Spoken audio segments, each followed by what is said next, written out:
Aupa, bagoaz gaur adimen artifizialaren munduan murgiltzera. Baina, kontuz, ez edo nola. Gaur ikusiko dugu nola sortu, baina baita nola erabaki. Eta batez ere, nola erantzun gure sorkuntzen aurrean. Jaz gaitezen?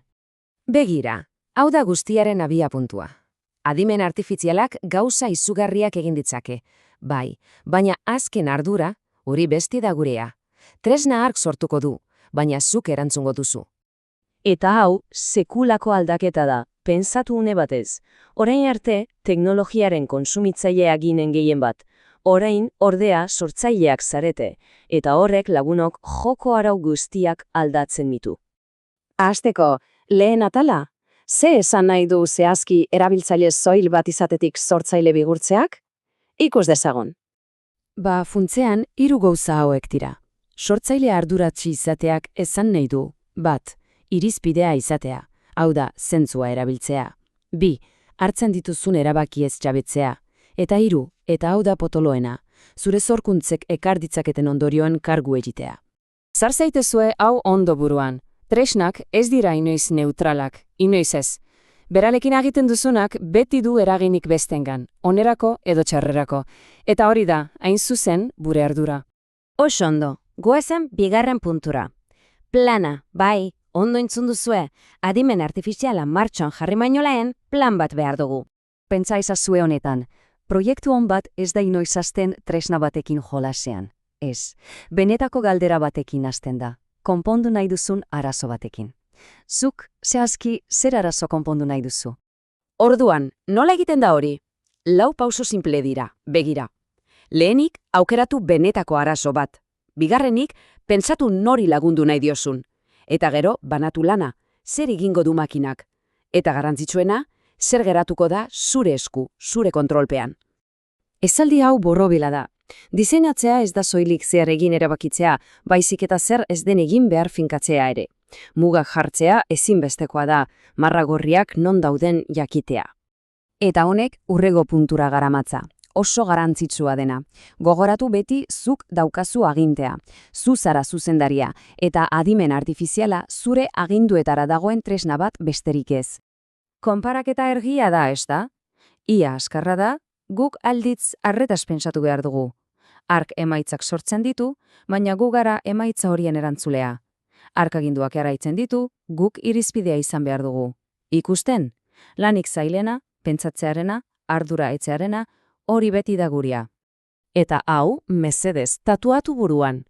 Adimen artifizialak zerbait egin ahal izateak, ez du esan nahi egin behar dugunik. Beti, gizaki batek berrikusi behar du emaitza. Hori ez da negoziagarria. Orain dator momentu kritikoa. Zure lana ia prest dago, baina argitaratu baino lehen, gelditu. 3 galdera, 3 filtro pasa behar ditu zure sorkuntzak. Lehenengoa. Sortu dudana? Fidagarria alda? Iturriak begiratu ditut? Datuak zuzenek dira? Ezin baduzu ziurtatu 100% fidagarria denik? Ez da argitaratzen. Kito, ez dago buelta gehiagorik. Bigarren filtroa bidezkoa da hau. Inor gutzisten du? Estereotipoak elikatzen ditu? Gogoratu, neutraltasun automatikoa ez da existitzen. Bidezkoa izatea, zuk hartu beharreko erabaki konstiente bat da. Eta azkenik, 3. eta agian sakonena, honek norbaitik kalte ekin diezaioke, zein ondorio izan ditzake, ez bakarrik onak, baita nahi ez ditugunak ere. Asmo onak ez du balio ondorioak txarrak badira. Ondo, 3 filtroak pasata. Zure lana munduarekin partekatzeko prest zaude.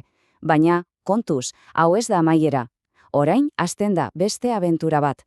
Besteen iritziak jaso eta horietatik ikastea.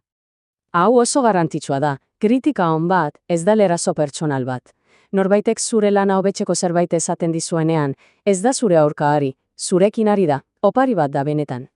Eta akatzen bat aurkitzen badute? Zorionak. Bai, zorionak.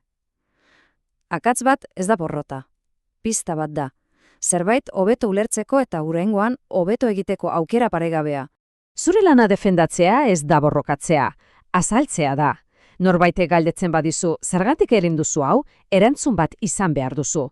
Erantzunik ez baduzu, agian ez zenuen elagi horretan behar bezain beste pentsatu. Bueno. Bidaiaren amaierara iritsi gara. Baina, hau ez da amaiera, hasiera baizik. Zeren orain, superbotere berri bat daukazu. Eta zein da superbotere hori?